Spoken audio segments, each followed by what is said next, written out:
Və həmçinin qardaşlarım, bu məclisdə oturan əksər qardaşlarımız orta yaşı keçiblər. Daha nəyə gözləyirlər? Allaha dönməyin, axirətə rəğbətli olmağın, cənnəti istəməyin, haqqı ilə Allahın qabağında qul olmağın, dizlərimizi doğrudan da yerə qoymağın, başımızı haqqı ilə qabağında əyməyin vaxtı çatmayıb mı?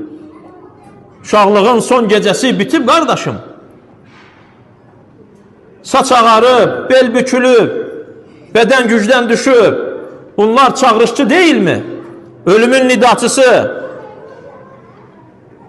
ahirətin yolçuluğunun göstəricisi, bələdçisi, nişanəsi, yol ölçüləri deyilmi? Saçlar qapqara olduqdan sonra ağarması, belin bükülməsi.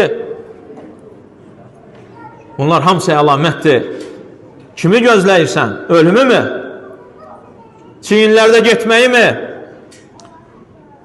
Vallahi qəfil ölümlərin çoxaldığı, fitnələrin baş alıb getdiyi bir zamanda insanın yalnız bir tək niyyəti olmalıdır.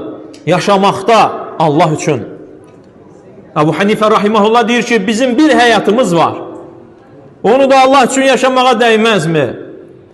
Vallahi dəyər. Həyatımız fəda olsun aləmlərin Rəbbi olan Allaha. Malımız da, canımız da, ailəmiz və uşaqlarımız da fəda olsun Allaha, aləmlərin Rəbbinə. Əgər bu həyat onun üçün olmayacaqsa, insanın həyatı Allah üçün olmayacaqsa, ölüm onun üçün daha xeyirlidir həyatından. Yaşamı qurmalıdır doğru düzgün və insan dəyişməlidir.